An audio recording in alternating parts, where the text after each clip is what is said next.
Okay, it seems as if young James catches a reprieve. This is coming to us from the Texan. Breaking: Judge grants joint medical decision makings in younger case. Issues gag order on father because, of course, she did.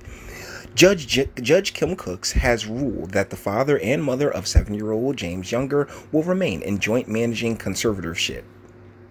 This is written by Daniel Friend, and that's young James right there. Rooting for you, my man. Rooting for you, bruh.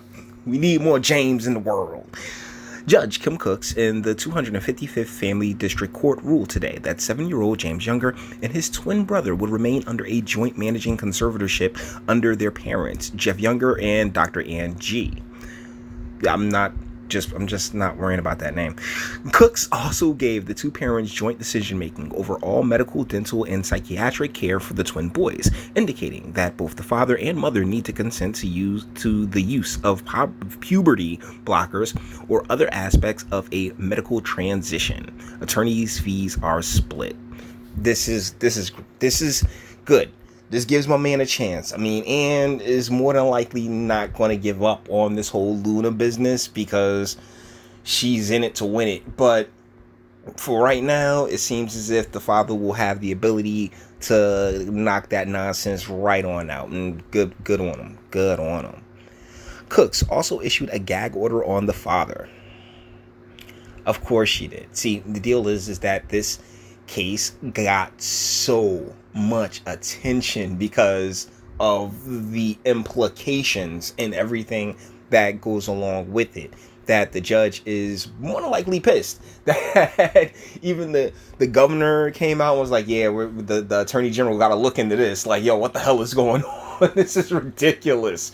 So this is really fantastic news, even though, like, at the end of the day, she wants to keep as tight of a lid on this as possible.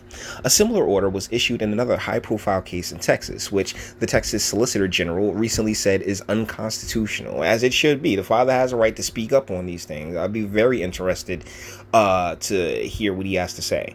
Before Cooks issued her verdict, she restricted anyone except members of the press who had hard card press pass. An exception was made for a reporter of Coffee and Politics, who is a friend of the judge and is reported to have shown the bailiff a text message from the judge to allow her in. Yeah, she got like her homegirl in. Like, they create their own little networks in their own little worlds where, oh, well, my homegirl right there, I know she's going to put the type of spin on it that I need. I'll be very interested to see that episode of Coffee and Politics and see her try to explain herself out of that. The Texan was denied access, as seen on video, despite having a business card with a valid business email address and prior access all throughout the hearing. Because, yeah, you're one of this gained traction. This got real large. They thought they was about to be able to slide this one up underneath the under the radar. Nah, fam. Throughout last week, the parents argued before the court over whether the son is transgender and if they should take an approach of affirmation or watchful waiting. A more detailed report from the Texan on their arguments can be found here.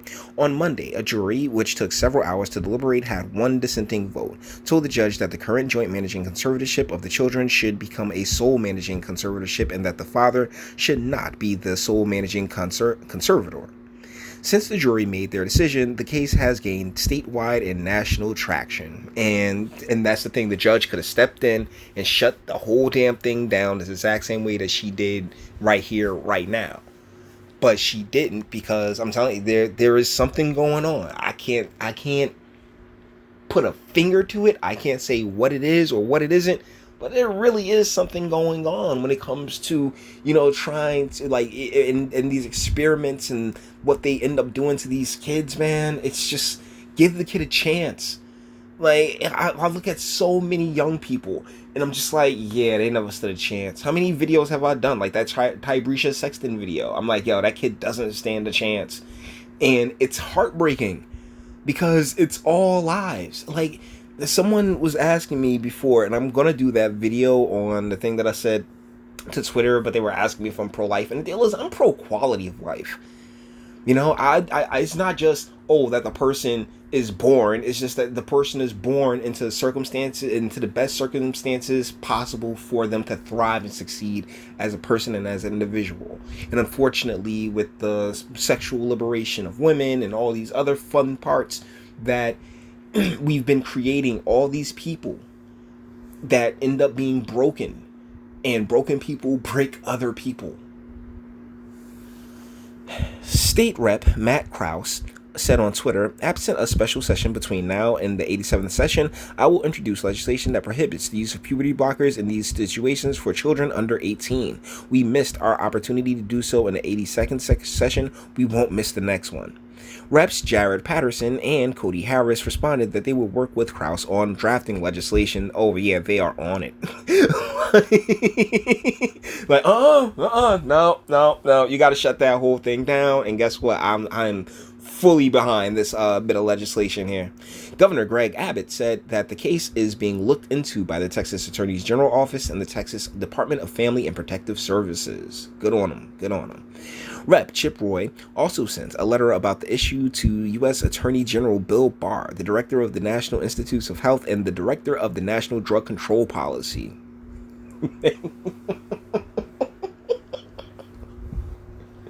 They'll shut it down, shut the whole thing down. Like, that's what I'm getting. Like, yo, Republicans got their ear on this one, and yeah, they're doing the right thing. Like, damn it, Republicans are doing the right thing in this instance, because clearly, and here's the fun part about this entire situation, that these children were born in vitro. I believe that they used Mr. Younger's seed, but they did not use Miss or Dr. G's egg. So thusly, she does not have a biological connection to these children.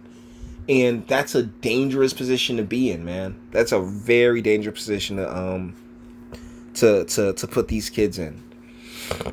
The larger implications of today's decision on public policy and the debate over the transgender movement and its activist political efforts remain to be seen. However, for a 7-year-old James Younger, the ramifications are likely to be felt for a long time to come. Not if the father gets his say. And actually, you got all these other people looking into it. Like, and he said on the Krause was like, "Yo, next time up, we nipping this in the bud. You are not going to be allowed to do this to anybody under the age of 18. And there's a reason. We like, damn it, we're supposed to protect the children, right? We're supposed to make sure that they're okay, and to have someone, a guardian." I'm feeling weird calling it a parent.